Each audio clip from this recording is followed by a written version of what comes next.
Science insight bye Mukesh की class में। आज मैं आपको अभी जो आरबीएससी बोर्ड ने हाफ ईयरली एग्जाम केमिस्ट्री का जो करवाया है उसका सेक्शन ए हम लोग यहाँ सॉल्व करेंगे। सेक्शन ए में तीन चीजें हम लोग देखेंगे, एक एमसीक्यू क्वेश्चन है, दूसरा हमारे fill in the blanks question है, और तीसरा जो है वो है very short answer type questions. ये तीनों क्वेश्चंस को हम इस वीडियो में कवर करेंगे। तो सबसे पहले हम लोग स्टार्ट करते हैं एमसीक्यू क्वेश्चन। उसमें पहला क्वेश्चन दे रखा है, निम्नलिखित में से अणु संख्या गुणधर्म है।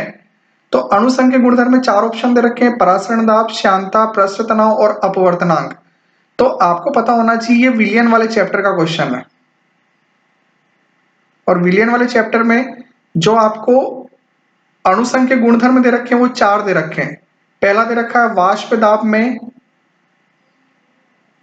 आपेक्षिक अवनमन,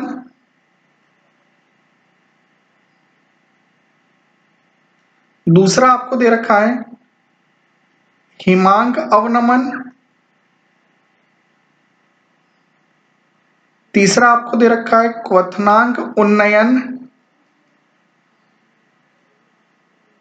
और चौथा दे रखा है आपको परासरण दाब। ये चार आपके अणु संख्या गुणधर्म हैं। तो इसने क्वेश्चन यही पूछा है कि कौन सा अणु संख्या गुणधर्म है, तो ऑप्शन ए आपका बिल्कुल राइट होगा, परासरण दाब। ठीक है, क्वेश्चन नंबर 2 देखो, प्रतिरोध का मात्रक। ये बहुत सरल सा प्रश्न पूछा आपने, ये 10th का क्वेश्चन है आपका कि प्रतिरोध का मात्रक क्या होगा, तो प्रतिरोध का मात्रक ओम होता है। ठीक है, तीसरा क्वेश्चन देखो, किस कोटि की अभिक्रिया का वेग अभिकारकों की सांद्रता पर निर्भर नहीं करता है, यानी किसका वेग अभिकारक की सांद्रता पर निर्भर नहीं करेगा। तो आपका इसका आंसर है शून्य कोटि की अभिक्रिया।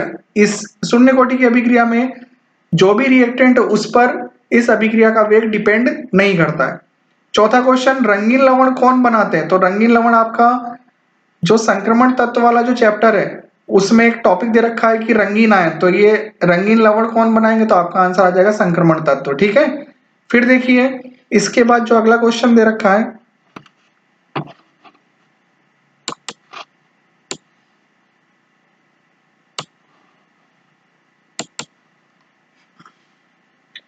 नेक्स्ट क्वेश्चन देखो, क्लोरोफॉर्म के ऑक्सीकरण से क्या प्राप्त होता है, यानी आपको इसमें क्लोरोफॉर्म का ऑक्सीकरण करवाना। रिएक्शन देखो किस तरह, क्लोरोफॉर्म का सूत्र होता है CHCl3, उसकी रिएक्शन आपको ऑक्सीकरण का मतलब O2 से रिएक्शन करवानी है।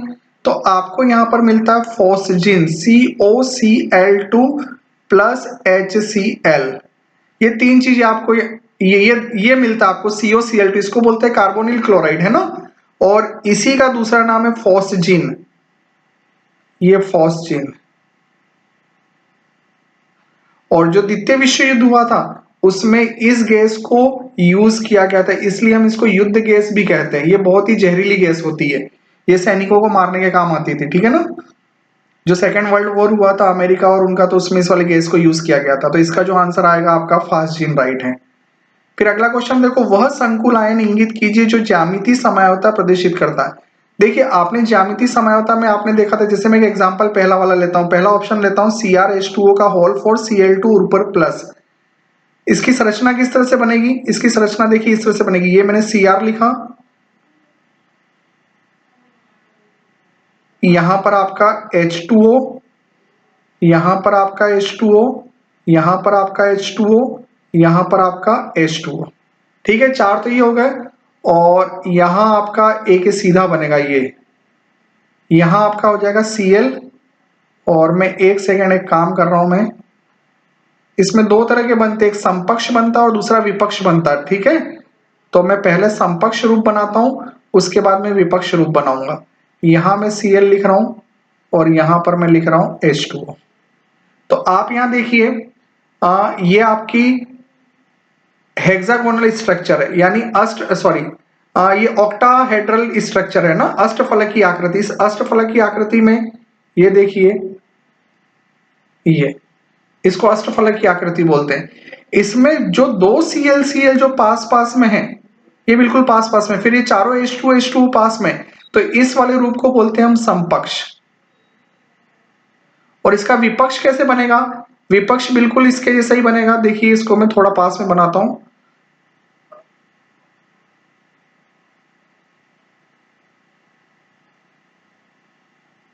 देखिए वापस ऐसे लिख रहा हूं Cr,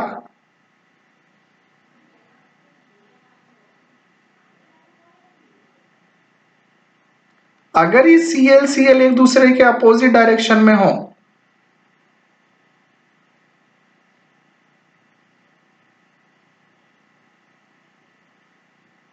ये आपको दिख रहा है, तो इसको हम बोलते हैं विपक्ष। ये Cl की देखो पोजीशन अगर एक दूसरे के अपोजिट डायरेक्शन में तो इसको विपक्ष बोलेंगे, और अगर Cl पास में होगा तो इसको बोलते हैं समपक्ष। तो इसने बोला कि कौन सा ये ज्यामितीय समझौता प्रदर्शित करता है, तो देखो पहला ऑप्शन ही आपका राइट है। बाकी ये सेकंड वाला नहीं होगा, क्योंकि इसमें तीन जो आपके लिगेंड्स है NH3 का होल थ्राइस तीन और एक चौथा, तो चार के लिए इस तरह का स्ट्रक्चर बनता है। ये अगर मैं तीन NH3 लिख देता हूं, ये NH3 NH3 NH3 और यहां Cl, तो दो चीजें एक दूसरे के अपोजिट होनी चाहिए। अगर एक Cl और होता तो उसको अपन यहां लिख देते तो फिर ये आपका विपक्ष बन जाता, लेकिन ये वाला भी आपका गलत है क्योंकि तीन NH3 दे दी है। तो इसका जो ऑप्शन ए है वो बिल्कुल राइट होगा, ठीक है ना। चलिए अगला क्वेश्चन हम लोग देखते हैं।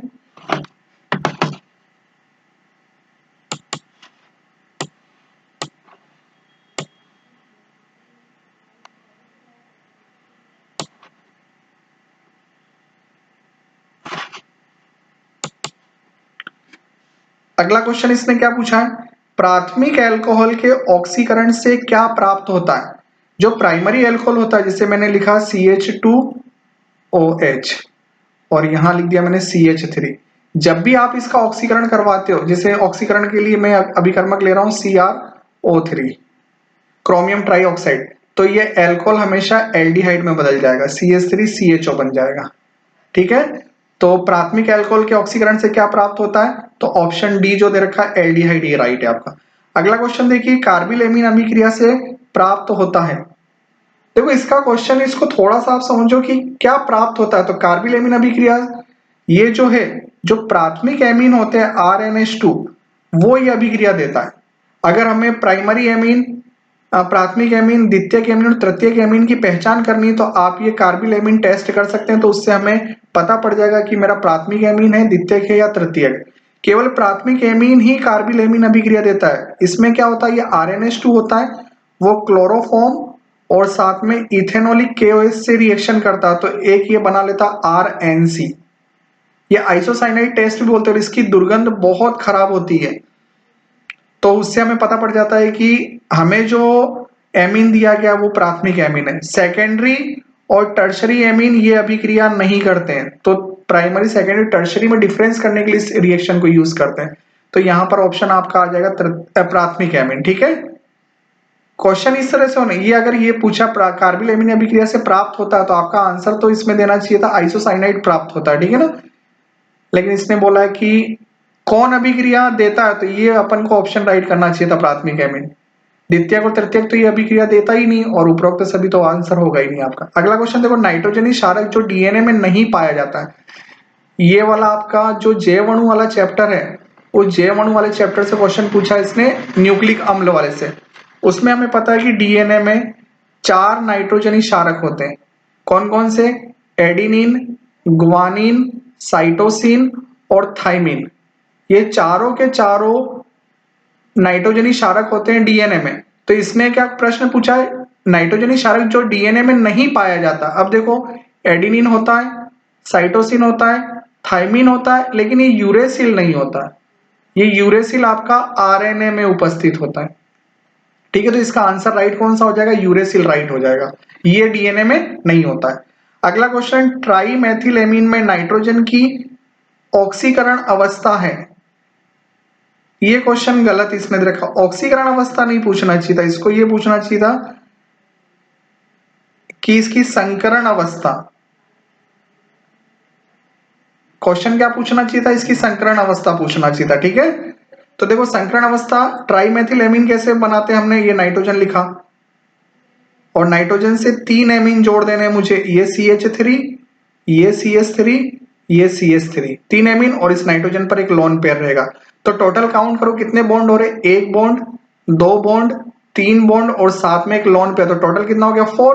और 4 के लिए जो संकरण होता है वो sp3 होता है। तो इसका जो राइट आंसर आएगा वो ये सी वाला आएगा, sp3। ठीक है, क्लियर सभी को? इसको और थोड़ा बड़ा कर दूं मैं।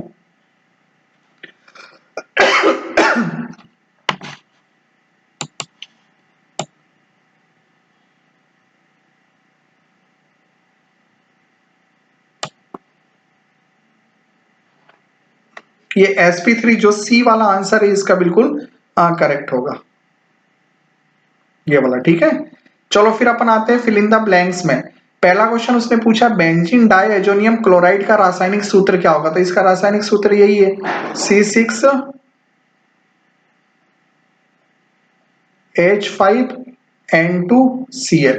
ये बेंजीन डाइएजोनियम क्लोराइड का सूत्र है। ठीक है, सेकंड क्वेश्चन उसने पूछा CONH3 का होल 5Cl Cl2 में CO का ऑक्सीकरण अवस्था डैश डैश है। इसमें हमें ऑक्सीडेशन नंबर निकालना है। कैसे निकालेंगे? देखो, CO दे रखा है, फिर NH3 का होल 5 दे रखा है, फिर लिगेंड दे रखा है Cl, और फिर ये बड़ा ब्रैकेट बंद, और फिर दे रखा बाहर जो काउंटर आयन वो Cl2 दे रखा है। तो देखो कैसे निकाले, CO को x मान लेता हूं, NH3 मेरा उदासीन लिगेंड तो जीरो हो जाएगा, ये पूरा जीरो हो जाएगा, भले 5 में मल्टीप्लाई होगा तो जीरो होगा।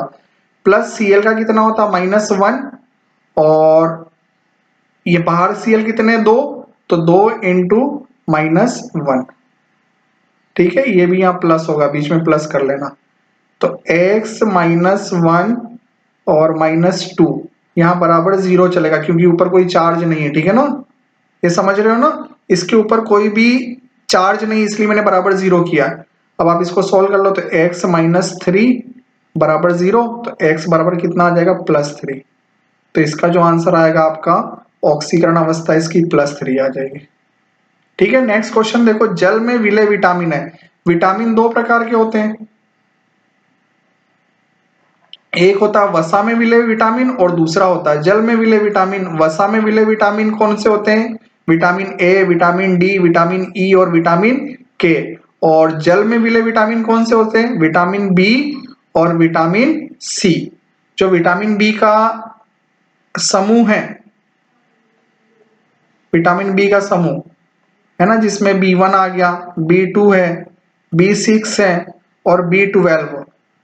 इसमें से ये जो तीन है वो जल में विलय होते हैं, और ये B12 एक अपवाद होता है जो जल में विलय नहीं होता, और जो विटामिन सी है वो भी जल में विलय। तो इसने क्वेश्चन कौन सा पूछा? जल में विलय विटामिन है, तो अपन यहां लिख सकते हैं विटामिन बी एंड विटामिन सी।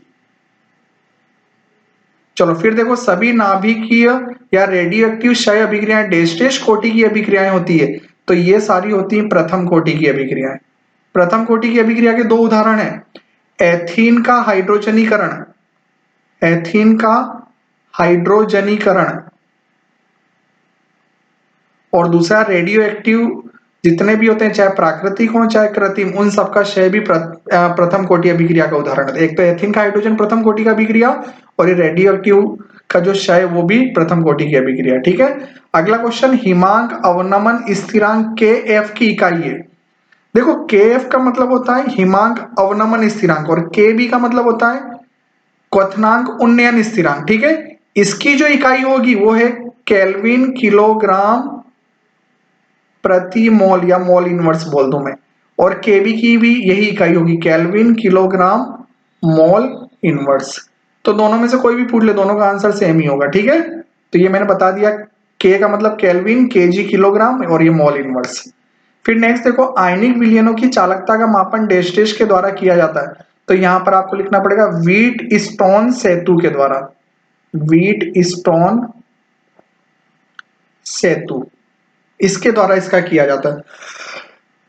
और अभी बहुत सारे अभी नए टाइम में जो कंडक्टिव मीटर्स है उनका यूज करने लग गए। ठीक है, लेकिन आपकी जो बुक में दे रखा व्हीट स्टोन सेतु दे रखा, इस तरह का इसमें स्ट्रक्चर बनता है। अलग अलग जो प्रतिरोध तार हम होते हैं, चार जोड़ लेते हैं, यहाँ R1 आ जाता है, यहाँ R2 आ जाता है, ये R3 और ये R4, इस तरह से जुड़ा रहता है। अगर आपने देखा हो, ये जो हमारा वैद्युत रसायन वाला जो चैप्टर है उसमें दे रखा है। ठीक है, चलो नेक्स्ट क्वेश्चन देखो,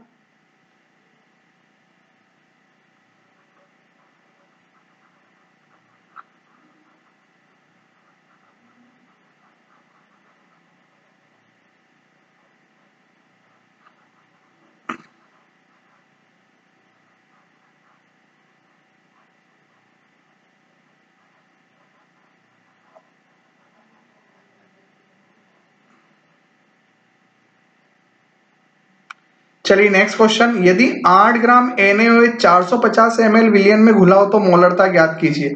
तो देखो पहले तो हमें निकालना है number of moles, number of moles यानी मोलों की संख्या निकालनी है मुझे। कैसे निकालते हैं, दिया गया द्रव्यमान बटा मोलर द्रव्यमान। दिया गया द्रव्यमान कितना है 8 ग्राम और NaOH का मोलर द्रव्यमान कितना आएगा 40। ठीक है, इसको आप कट करें तो कितना आ जाएगा, या चलो इसको 8/40 मोल ही रहने देता हूं मैं। ठीक है, फिर मुझे मोलरता निकालने का सूत्र पता होना चाहिए। मोलरता बराबर क्या है, विलय के मोलों की संख्या, विलय के मोलों की संख्या बटा विलियन का आयतन लीटर में। ठीक है, ये ध्यान, तो देखो विलय के मोलों की संख्या मेरी कितनी आई 8/40 इंटू विलियन का आयतन लीटर में। तो इसने विलियन का आयतन देखो कितना दे रखा है 450 ml दे रखा है। तो 450 ml को मुझे लीटर में चेंज करना पड़ेगा। लीटर में चेंज करने के लिए ऊपर 1000 से आपको मल्टीप्लाई गुणा कर लेना है। ठीक है, अब इसको कट कर लीजिए, 10 से ये 10 कैंसिल हो गया, ये 10 से ये 10 कैंसिल हो गया। फिर अगर 4 के पहाड़े से मैं डिवाइड करूं, 4 1 जा 4, 4 2 जा 8, ये 2 बार चला गया और ये 20 हो गया। ऊपर मल्टीप्लाई किया तो 20 और नीचे आया 45। ठीक है, इसको 5 के पहाड़े से डिवाइड करो, 5 दूनी 5 चौक 20 और 5 नम्मे 45। तो 9 से 4 में डिवाइड करो तो जो भी आंसर आएगा वो आपका, भाग नहीं गया तो 0 पॉइंट आ गया, ये 0 हो गया। 9 चौक 36, हाँ, तो 0.4 मोल प्रति लीटर, ये आंसर आएगा 0.4 मोल प्रति लीटर। ठीक है, इस वाले क्वेश्चन का मोलरता निकालनी, बहुत इंपॉर्टेंट क्वेश्चन है, हर बार पूछता है मोलरता का, एनुअल में भी ये क्वेश्चन आ सकता है। करने का वही तरीका, पहले नंबर ऑफ मोल्स निकाल लो, फिर मोलरता वाला सूत्र लगा लो, और सूत्र लगाने के बाद अगर विलियन का आयतन ml में देगा वो जनरली एग्जाम में, उसको अपन को लीटर में बदलने के लिए ऊपर 1000 से गुणा कर लेना है।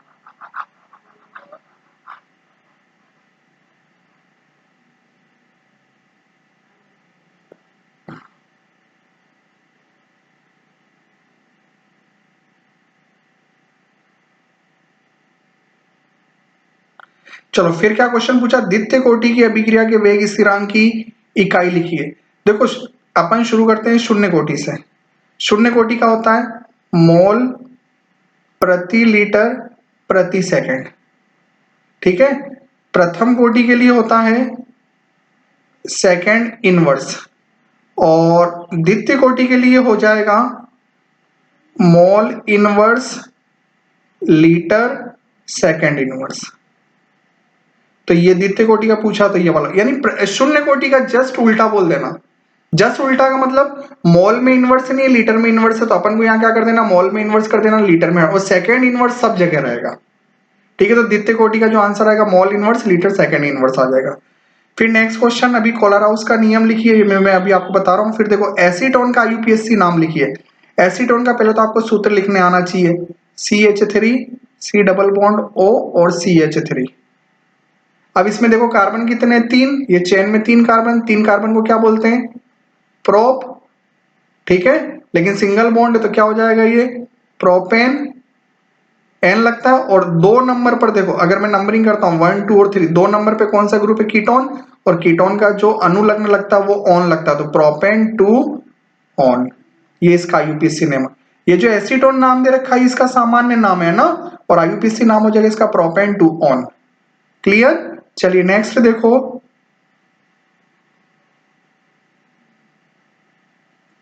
एक इसने पूछा है कार्बोक्सिलेट, ये कार्बोक्सिलेट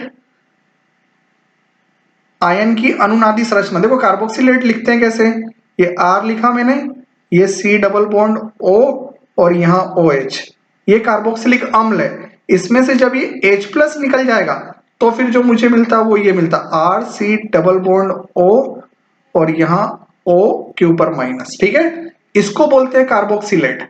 अब इस कार्बोक्सिलेट की मुझे अनुनादी संरचना बनानी, तो देखो कैसे, अनुनादी संरचना के लिए मुझे ये पहले ये वाला बनाना पड़ेगा। अब ये माइनस यहां चला जाएगा और ये डबल बॉन्ड यहां चला जाएगा, तो देखो क्या बनेगा RC, वैसा ही ये डबल बॉन्ड हो जाएगा, ये ऑक्सीजन, ये सिंगल बॉन्ड हो जाएगा, ये O हो जाएगा और इसके ऊपर माइनस आ जाएगा। यानी ये जो डबल बॉन्ड यहाँ शिफ्ट हो रहा था इसके ऊपर माइनस आ गया, माइनस यहाँ चला गया तो यहाँ डबल बॉन्ड हो गया, ये आपका बनेगा। ठीक है, और इसका जो सामूहिक रूप होता है 3 आपको इस तरह से लाइनें खींच लेनी, और सामूहिक रूप में क्या हो सकता है, आर वैसा का वैसा, सी वैसा का वैसा, और यहाँ सिंगल बॉन्ड ओ, यहाँ सिंगल बॉन्ड ओ, और यहाँ पर ये डैश डैश कर दो और ये माइनस बीच में कर दो। यानी इसका मतलब ये दोनों ऑक्सीजन पे डबल बॉन्ड है और ये माइनस इस पे भी हो सकता है, इससे इस पर भी हो, इस ऑक्सीजन पर भी हो सकता है। तो इस तरह से आप लोग कार्बोक्सिलेट आयन की अनुनादी संरचना बना सकते हो। ठीक है, फिर लास्ट क्वेश्चन देखो, डीडीटी का संरचना सूत्र लिखिए। डीडीटी का सूत्र कैसे लिखेंगे, पहले आपको 2 बेंजीन बनाने हैं।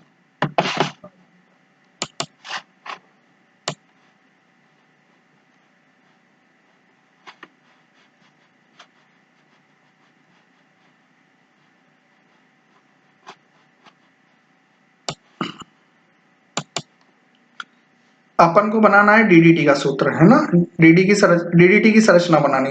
डीडीटी का पूरा नाम para para di dichloro diphenyl trichloro ethane. कैसे बनाएंगे संरचना, ये मैंने बनाया एक बेंजीन, इधर मैंने बनाया दूसरा बेंजीन।